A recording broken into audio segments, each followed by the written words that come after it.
"Don't let her in, Ethan."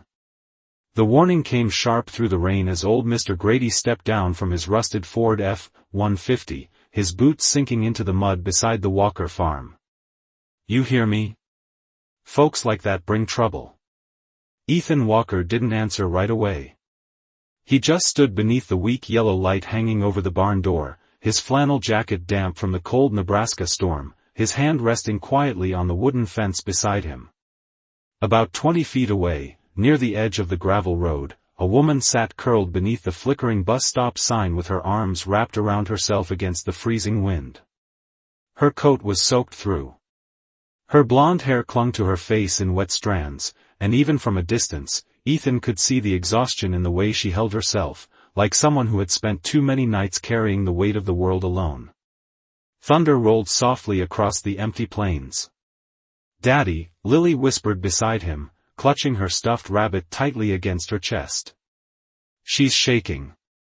Ethan looked down at his daughter. 8 years old, small for her age, freckles dusted across her cheeks like tiny stars. She had her mother's eyes. Gentle eyes. The kind that noticed pain before words ever could. He glanced back toward the woman. Most people in Hollow Creek locked their doors when strangers appeared after dark. Especially strangers with no luggage, no car, and nowhere to go. This was farming country. Folks trusted storms more than they trusted people. Mr. Grady spat into the mud. "Sheriff says there's been drifters moving through Lincoln County all week."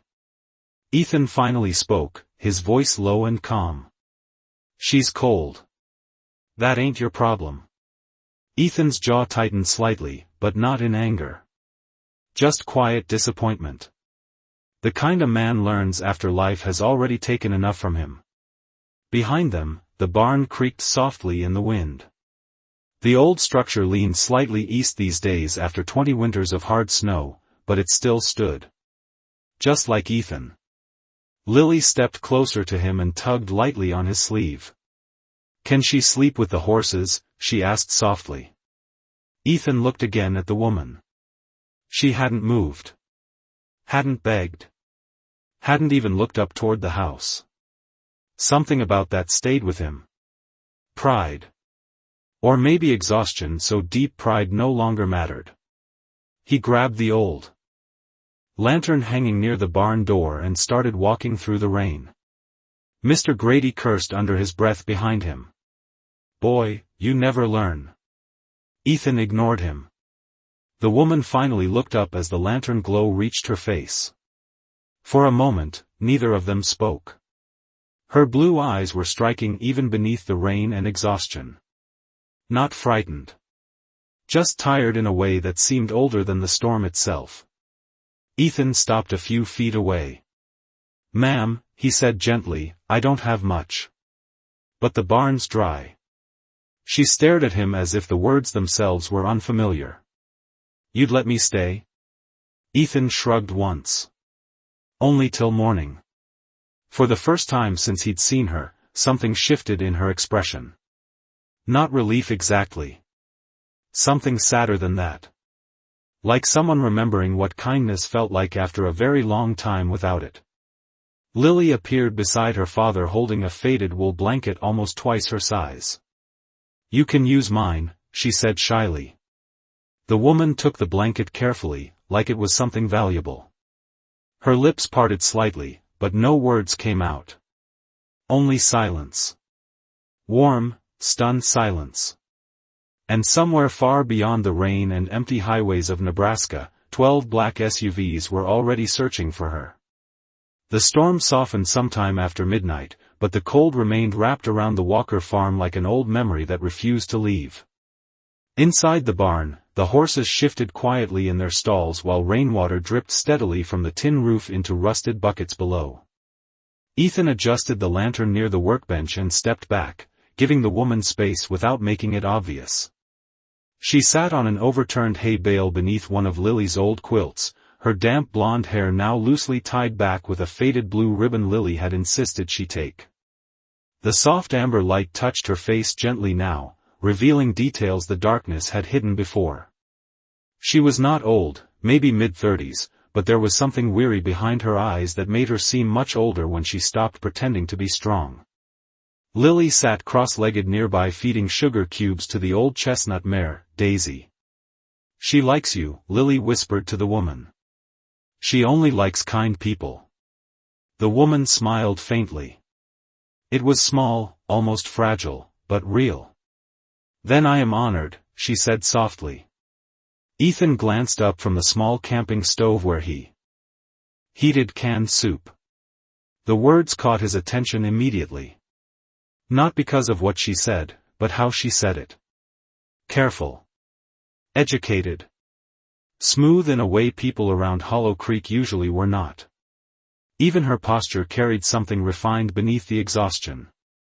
This was not someone shaped by the streets. She noticed him studying her and lowered her eyes toward the steaming cup in her hands. "Thank you," she said quietly. Most people would have kept driving. Ethan shrugged once as he handed her the soup. "Most people are tired." A slow silence followed. The kind that was not uncomfortable, only honest. Outside, the wind brushed softly across the fields, carrying the smell of wet earth and pine through the cracks in the barn walls. Lily leaned sleepily against Daisy's side. "What is your name?" she asked. The woman hesitated just a second too long. "Claire," she finally answered. Ethan noticed that too. Not the pause itself. The sadness behind it. Like even her own name carried weight she no longer wanted to hold. Lily smiled warmly. "I am Lily. Daddy makes the best grilled cheese in Nebraska." Ethan gave a tired half-smile. "That is not exactly a high competition." Claire laughed softly before she could stop herself. The sound surprised even her. It had been a long time since laughter escaped without permission. Ethan saw it immediately. The way her shoulders relaxed afterward.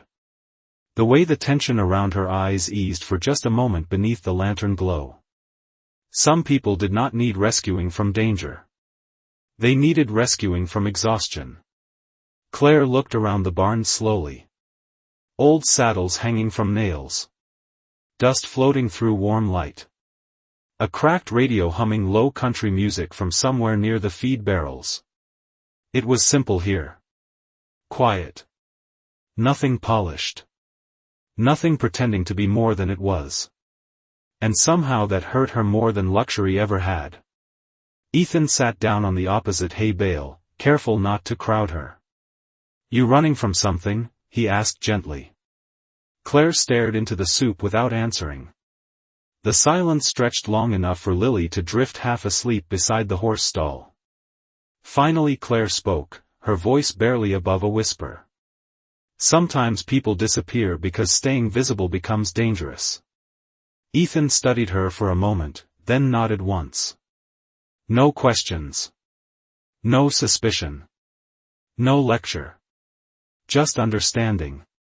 Claire looked at him then, truly. Looked at him for the first time since the storm began. A worn flannel jacket. Grease beneath rough hands.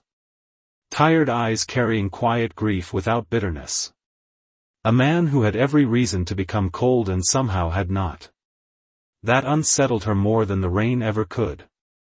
Outside, far beyond the empty Nebraska highway, headlights moved silently through the darkness toward Hollow Creek. Morning arrived slowly over Hollow Creek, pale sunlight spilling across frozen fields while thin trails of fog drifted low over the pasture behind Ethan Walker's barn. The storm had passed during the night, leaving the world washed clean and painfully quiet. Inside the farmhouse kitchen, the smell of coffee and buttered toast filled the air while Lily sat at the table coloring horses onto the back of an old grocery receipt.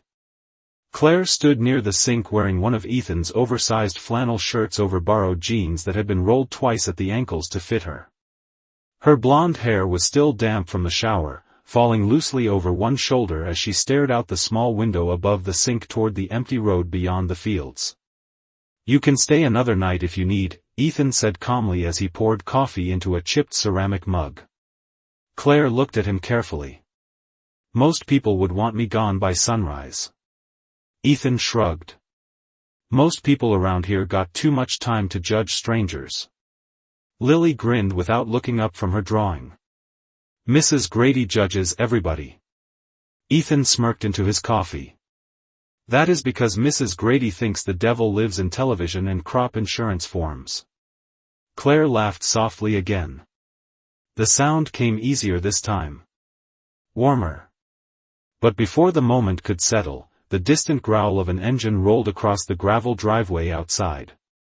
Ethan glanced toward the window as a dusty pickup truck pulled near the barn. That will be Earl, he muttered. Feed delivery. Earl Jensen climbed down from the truck with his thick winter coat zipped halfway and a baseball cap pulled low over weathered eyes. He stopped the moment he noticed Claire through the kitchen window. The pause lasted barely 2 seconds, but it was enough. Small towns noticed everything. Ethan stepped outside to help unload hay while Claire remained near the sink pretending not to listen. The cold morning air carried voices clearly across the yard. So it is true. Earl said quietly. You brought her home. Ethan lifted a bale onto his shoulder. She needed a place to sleep. Earl glanced toward the house again. Sheriff says nobody knows where she came from. Does she have to come from somewhere? Earl lowered his voice further. Folks are talking, Ethan. Ethan let out a slow breath. Folks always talk. Earl shifted awkwardly before speaking again. I am just saying, be careful around people you do not know. Ethan stared at him calmly. I know enough. Inside the kitchen, Claire stood motionless beside the sink with her fingers wrapped tightly around the warm coffee mug. None of this surprised her. She had spent years around polished people in expensive suits who smiled while they judged others silently. But somehow hearing suspicion from ordinary people hurt more. Maybe because Ethan was different from them. Maybe because kindness felt rarer here than wealth ever had in her old world. Lily wandered over beside her holding the drawing. That is you, she said proudly. Claire blinked down at the paper. 3 stick figures stood beside a crooked red barn beneath a bright yellow sun. Ethan. Lily. Claire. The simplicity of it hit harder than she expected. You drew me? Lily nodded. You look sad sometimes. So I made you part of the happy picture. Claire swallowed carefully as emotion tightened unexpectedly in her chest. Before she could answer, the old television sitting on the kitchen counter crackled suddenly with static. Ethan walked back inside just as the local morning news flickered onto the screen. Still no confirmed sightings regarding missing business heiress Claire Holloway. Claire froze instantly. Her face drained of color. On the television appeared a photograph of her standing beside men in dark suits outside a Manhattan skyscraper, elegant and polished in a life that suddenly felt 1,000 miles away. Lily looked between the screen and Claire in confusion. Ethan turned slowly toward her, his expression calm but unreadable. Outside, somewhere far down the county road, black vehicles moved silently through the morning fog toward the Walker farm. The kitchen fell silent except for the soft hum of the refrigerator and the low static of the television report still flickering across the screen. Claire Holloway's photograph remained there for another few seconds beside bold red letters reading Missing Heiress before the station moved on to weather updates and cattle prices across western Nebraska. But the room had already changed. Lily looked up first, her small forehead wrinkling in confusion. That lady on television looks exactly like you. Claire lowered her eyes slowly into the coffee mug in her hands. The warmth no longer reached her fingers. Ethan stood near the counter watching her quietly, not angry, not suspicious, only patient in the way weathered people sometimes become after life teaches them that truth usually arrives carrying pain behind it. Finally Claire spoke. I did not tell you because I did not want you treating me differently. Ethan leaned one shoulder lightly against the kitchen doorway. You sleeping in my barn already made this unusual enough. For a moment Claire almost smiled, but emotion caught it before it fully formed. She looked exhausted again now, not physically this time, but emotionally stripped bare. "My family owns Holloway Group," she admitted softly. "Finance. Hotels. Real estate. Too many buildings with our name on them." Lily blinked slowly. "Like rich? Ethan exhaled quietly through his nose while Claire nodded once. "Something like that." Lily looked impressed for about 2 seconds before returning to her drawing. "Daddy still makes better grilled cheese." The simplicity of it hit Claire harder than she expected. In her world, people measured value through security teams, private jets, stock numbers, and invitations behind guarded doors. Here, an 8-year-old girl judged people by grilled cheese sandwiches and kindness. Ethan reached over and switched off the television. The silence afterward felt gentler somehow. Claire looked at him carefully. "You are not going to ask why I disappeared?" Ethan shook his head once. "Everybody runs from something eventually." She studied him for a long moment. "And what are you running from, Ethan?" The question settled softly into the kitchen air. Ethan glanced out the window toward the barn before answering. "Mostly memories." Claire waited, sensing something deeper beneath the calm tone. Ethan walked toward the sink and stared out at the frozen pasture beyond the fence line. "My wife passed away 3 winters ago." Claire's expression softened instantly. "I am sorry." Ethan nodded slightly. "Cancer." The word came out simple and flat, stripped of drama from being carried too long. After that it was just me and Lily. He paused briefly. "You learn pretty fast what matters after sitting beside enough hospital machines at 3 in the morning." The morning sunlight stretched across the old kitchen floorboards while Claire listened in silence. Ethan never spoke like someone asking for sympathy. That was what unsettled her most. Wealthy men she had known turned every hardship into performance. Ethan carried grief quietly, like part of the land itself. "You stayed here?" Claire asked softly. Ethan nodded. "This farm belonged to my father before me." He smiled faintly. "Needs fixing more often than it works, but Lily loves it." Claire looked around the kitchen then. The faded curtains. The old wooden table scarred by years of family dinners. Lily humming softly while coloring beside a plate of burnt toast. Nothing matched. Nothing was expensive. And somehow it felt more real than every luxury penthouse Claire had ever stood inside. Outside, wind brushed gently across the fields again, but this time another sound followed beneath it. Low engines. Multiple vehicles. Ethan noticed it first. His eyes narrowed slightly toward the county road beyond the pasture. Claire slowly turned toward the window, and for the first time since arriving at the farm, genuine fear crossed her face. In the distance, dark shapes moved through the morning fog like shadows cutting across snow. The sound of engines grew louder across the frozen Nebraska fields, low and steady like distant thunder rolling over open land. Ethan stepped onto the front porch slowly, the old wooden boards creaking beneath his boots while cold wind swept across the farm.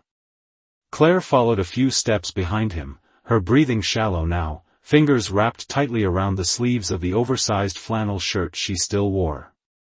Lily stood near the doorway clutching her stuffed rabbit against her chest, sensing the shift in the air even if she did not fully understand it. Far beyond the pasture fence, dark vehicles moved through the fog one after another along the gravel county road. Black SUVs. Large. Polished. Out of place against the weathered silence of Hollow Creek. Ethan narrowed his eyes slightly.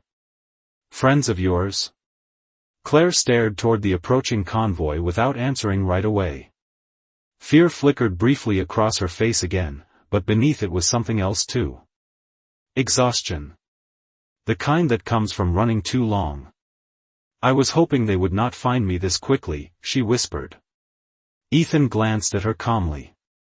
"Are they dangerous?" Claire shook her head slowly. Not dangerous. She swallowed carefully before adding, just loyal to the wrong people sometimes. The wind carried loose snow across the yard while the convoy continued drawing closer. One vehicle. Then another. Then another. The sight looked surreal against the empty farmland, like Wall Street had somehow lost its way and ended up in the middle of nowhere. Across neighboring properties, curtains shifted. Truck doors opened. Hollow Creek was waking up. People always noticed when expensive things appeared in poor places. Lily tugged softly on Ethan's sleeve. Daddy, are those movie stars? Ethan almost smiled despite the tension pressing into the morning air. Probably not. Claire looked down at Lily then, and for the first time her composure cracked completely. I am sorry, she whispered quietly. I did not mean to bring this to your home. Ethan studied her face for a moment. The expensive world she came from was finally visible now beneath the borrowed clothes and tired eyes. But strangely, it did not make him think less of her or more of her. It only made her look lonely in a different way. Claire, he said softly, whatever this is, you do not owe us an apology for needing rest. The words hit her harder than he realized. Her eyes glistened instantly, but she blinked the emotion away before it could fall. In her world, people apologized for weakness. They apologized for slowing down. They apologized for becoming inconvenient. Nobody there ever spoke about rest like it was something human beings deserved. The lead SUV finally rolled to a stop near the farmhouse gate, followed by another, and another behind it until the gravel road looked swallowed in black steel and tinted windows. Engines idled softly in the cold. No one stepped out yet. The silence stretched strangely across the farm, heavy and waiting. Ethan remained still on the porch, one hand resting lightly against the railing. Calm. Unshaken. Claire noticed that too. Most men she knew would already be calculating opportunity. Asking questions. Trying to impress the people arriving. Ethan looked at the convoy the same way he looked at storms. Something passing through. Nothing more. A final SUV pulled in behind the others, longer than the rest, polished so perfectly it reflected the pale winter sky like dark glass. Claire's face lost what little color remained. Ethan noticed immediately. That one matters? Claire nodded faintly. That is my father's security division. Lily blinked up at her. Your dad sends all this just for you? Claire let out the saddest little laugh Ethan had ever heard. My father does not send things because he loves people. The farmhouse fell quiet again after that. Only wind. Only engines. Only the distant creak of the barn swaying gently against the winter air. Then finally, the rear door of the long black SUV opened slowly, and men in dark coats began stepping onto the frozen Nebraska ground. The men who stepped from the black SUVs moved with quiet precision across the frozen gravel, their dark coats cutting sharply against the pale Nebraska morning. There were no raised voices, no chaos, only the heavy silence that powerful people often carried with them when they entered places untouched by wealth. Ethan stood firmly on the porch beside Lily while Claire slowly descended the wooden steps toward the yard. Her borrowed boots crunched softly over thin ice, and for a brief second she looked less like an heiress and more like someone walking back toward a life she no longer wanted. The tallest man from the convoy approached first. Mid-50s. Silver hair at the temples. Black gloves. Calm eyes trained by years of protecting people important enough to fear losing. The moment he reached Claire, his entire posture softened. Miss Holloway, he said quietly. We have been searching for you for 3 days. Claire stopped a few feet away from him. I know. The man glanced briefly toward Ethan and Lily before lowering his voice. Your father is deeply concerned. Claire let out a faint breath that almost sounded like exhaustion mixed with disappointment. My father is concerned about headlines. The man did not argue. Some truths did not require defense. Behind the security team, several curious neighbors had already gathered near the road pretending to check fences and mailboxes while openly staring toward the Walker farm. Hollow Creek had probably never seen 12 luxury SUVs in one place before. Earl Jensen stood beside his pickup with his mouth slightly open. Mrs. Grady looked as though her entire understanding of reality had personally offended her. Ethan remained calm through all of it. One hand rested lightly on Lily's shoulder while cold wind moved across the porch around them. Claire noticed that too. He had not changed since the moment the convoy arrived. No greed. No panic. No performance. Just steady quiet dignity. The security director turned slightly toward Ethan.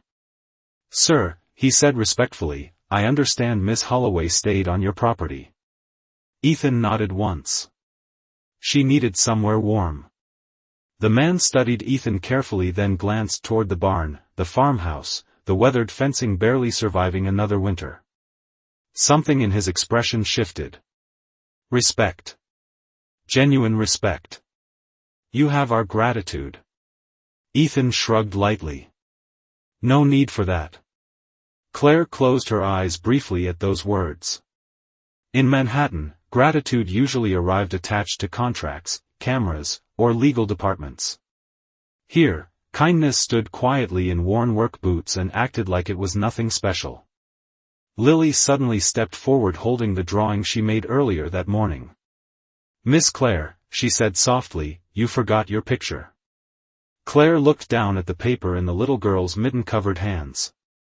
3 stick figures beneath a bright yellow sun beside the old red barn. A happy picture. Her eyes glistened instantly. She knelt carefully in front of Lily, the expensive convoy behind her forgotten for just a moment. "Thank you, sweetheart," she whispered. Lily tilted her head innocently. "Are you leaving now?" The question landed heavier than anyone expected.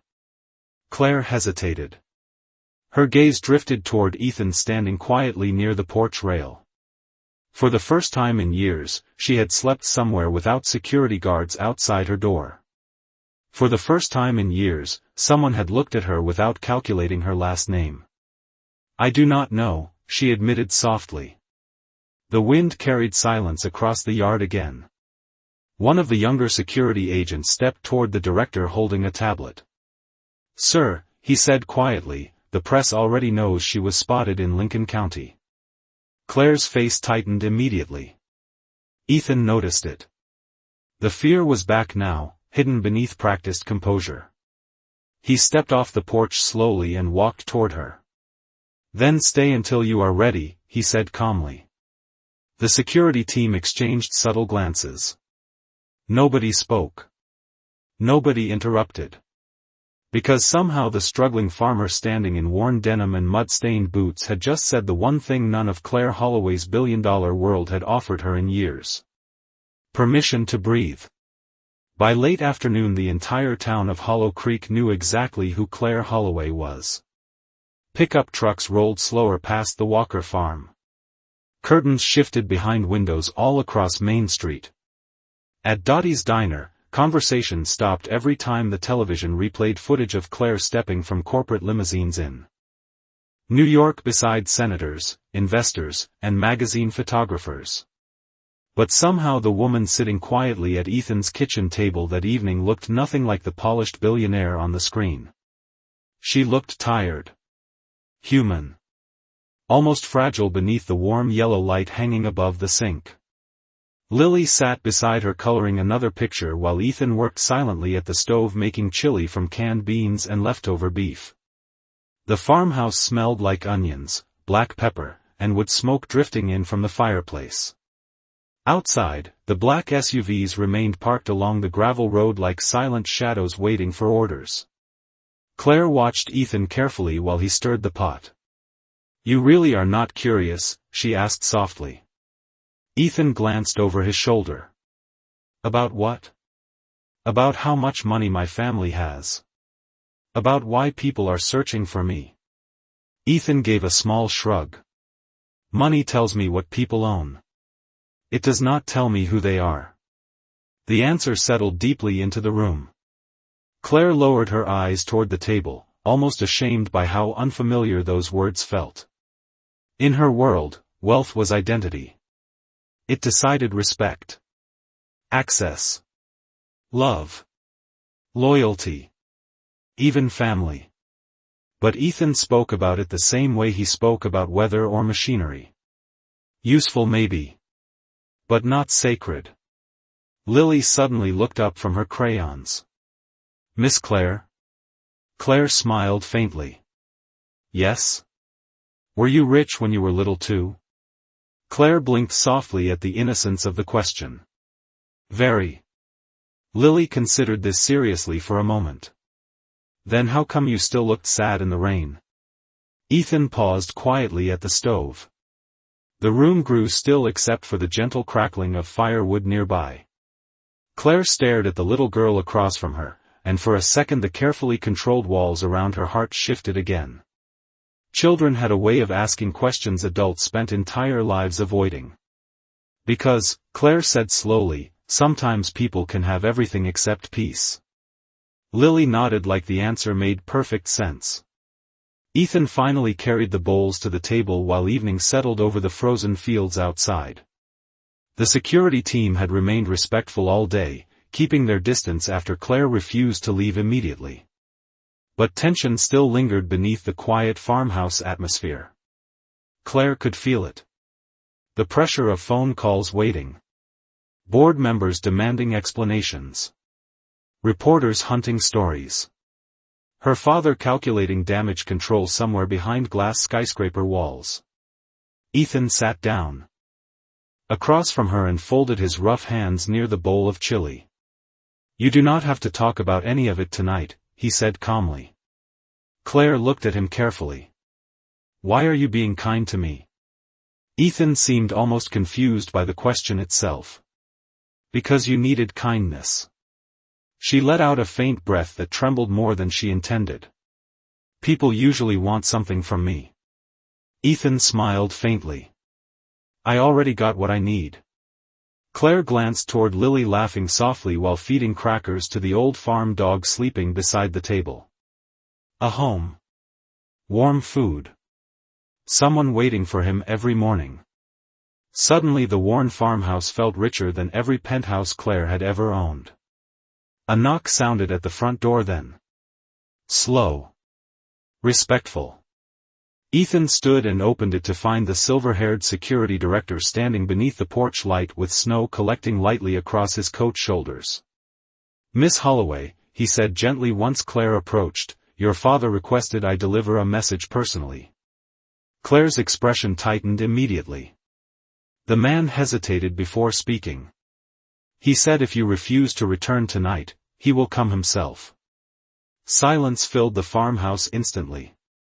Even the fire seemed quieter somehow. Claire closed her eyes briefly like someone carrying an old wound that never fully healed. Ethan studied her face carefully then looked toward the dark Nebraska fields beyond the porch. Somewhere out there, another storm was beginning to gather. Snow began falling again just after midnight, soft flakes drifting across the Walker farm while the black SUVs remained parked along the county road beneath pale security lights. Hollow Creek had never seen anything like it.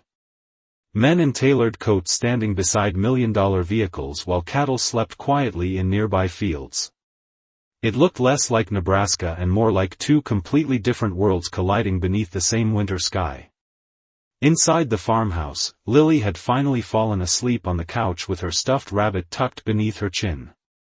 The fireplace crackled softly nearby, casting warm gold across the worn wooden walls.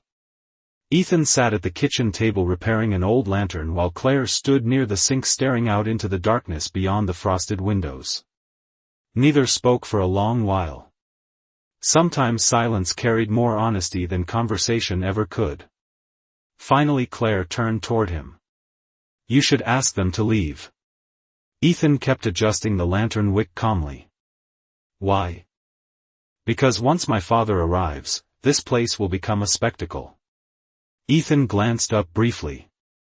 It is already a spectacle. Despite herself, Claire smiled faintly at that. It disappeared quickly though, replaced again by the heaviness she had been carrying since the convoy arrived. You do not understand who my father is. Ethan leaned back slightly in the chair. Maybe not. Claire crossed her arms tightly against herself. He controls politicians. Companies. Entire cities sometimes. He does not lose. The farmhouse fell quiet again except for wind brushing softly against the windows. Ethan studied her carefully beneath the firelight. And what happens when people around him disappoint him? Claire looked away immediately. That answer lived too deep behind her eyes already. Ethan did not press further. He simply stood and poured fresh coffee into 2 mugs before sliding one gently across the table toward her. My wife used to say powerful people are usually the loneliest ones in the room, he said quietly. Claire wrapped her hands around the mug slowly. Was she right? Ethan nodded once. Most people spend their whole lives trying to matter. He glanced toward the sleeping Lily. Then something happens that reminds them love mattered more. Claire stared down into the coffee as emotion tightened silently in her chest again. The warmth. The quiet. The simple honesty of the farmhouse. None of it made sense to her anymore because it felt more valuable than the empire waiting outside those windows. Why did you stay here after your wife passed? She asked softly. Ethan looked toward the old family photographs resting above the fireplace mantel. One picture showed a younger Ethan beside a smiling brunette woman holding baby Lily beneath summer sunlight. Because grief feels smaller when somebody still needs breakfast in the morning, he answered calmly. Claire blinked hard at those words. In her world, pain usually disappeared behind lawyers, assistants, and private flights. Ethan carried his openly without letting it poison him. That kind of strength unsettled her in ways money never could. Outside, headlights suddenly appeared beyond the line of parked SUVs. Another vehicle approached slowly through the snow before stopping near the farmhouse gate. Larger than the others. Darker. Colder somehow. Claire's face lost color instantly. Ethan noticed. That him? Claire nodded faintly without speaking. A long silence followed while the engine outside remained running. Neither of them moved toward the window. Neither needed to. Some arrivals could be felt before they were seen. Finally Claire whispered something so softly Ethan almost missed it. When I was 12, I spilled orange juice on one of my father's investors during a dinner party. She swallowed carefully. He did not speak to me for 2 weeks afterward. Ethan's expression shifted slightly. Not shock. Sadness. Claire stared into the firelight. That was the first time I understood love in my family always came with conditions. The words lingered heavily in the room. Then slowly, Ethan reached across the table and turned the repaired lantern toward her. Warm amber light filled the kitchen gently. Not here, he said quietly. Outside, the driver's door of the final black SUV opened at last. The front door opened just before dawn while snow drifted softly across the Walker farm beneath a gray Nebraska sky.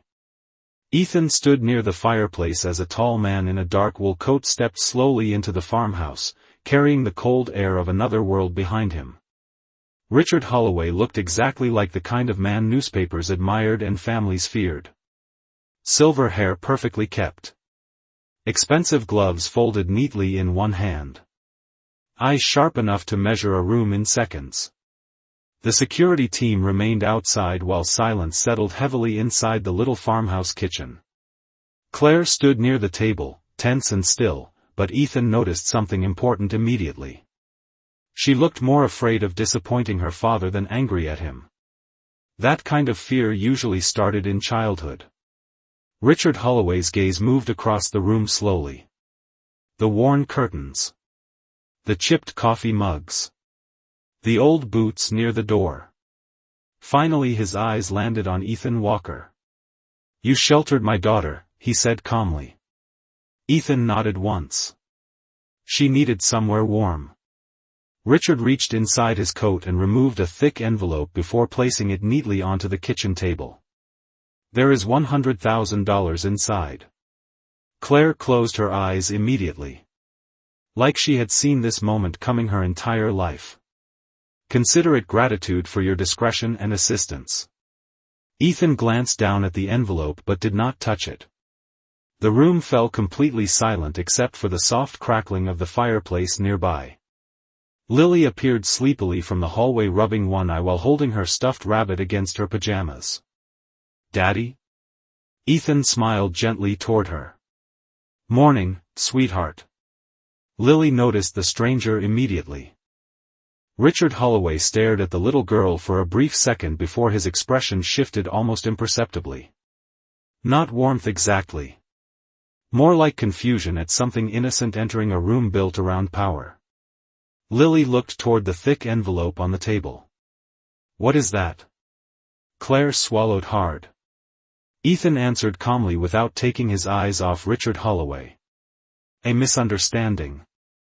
Then quietly, almost gently, Ethan slid the envelope back across the table untouched. Richard Holloway blinked once, genuinely caught off guard for the first time since entering the farmhouse. "Mr. Walker," he said carefully, "that amount could change your life." Ethan looked around the little kitchen. The old family photographs. Lily sitting beside the fireplace. Snow falling softly outside the frosted windows. "My life already changed," he answered quietly. Claire stared at him in stunned silence. Richard Holloway studied Ethan for a long moment, like a man trying to understand a language he had not spoken in decades. "You refused $100,000, he finally said. Ethan shrugged lightly. Claire did not need a transaction. His voice remained calm. Steady. She needed somewhere people were kind to her without asking what her last name was. The word settled over the room like snowfall. Quiet. Heavy. True. Claire looked away suddenly as tears filled her eyes faster than she could hide them. Years of boardrooms. Interviews. Luxury hotels. Private schools. None of it had ever sounded as valuable as that single sentence spoken inside a small Nebraska farmhouse. Lily wandered sleepily toward Claire and hugged her around the waist without understanding the moment completely. "Are you staying for breakfast?" she asked softly. Claire laughed through tears she could no longer stop now. Richard Holloway watched the scene silently. His daughter standing in borrowed flannel beside a struggling farmer and his child. And somehow she looked more alive there than she ever had beside billion-dollar towers carrying their family name. Outside, the black SUVs waited motionless beneath falling snow while dawn slowly brightened across the frozen fields of Hollow Creek. Richard Holloway adjusted his coat slowly before speaking again, but this time his voice carried something unfamiliar beneath the authority. "Respect. You have a remarkable home, Mr. Walker." Ethan glanced toward Lily and Claire standing together near the fireplace. "It is not much," he said softly. Richard Holloway looked around the warm little farmhouse one final time. Then quietly, almost to himself, he answered, "No. It is exactly what most people spend their lives looking for."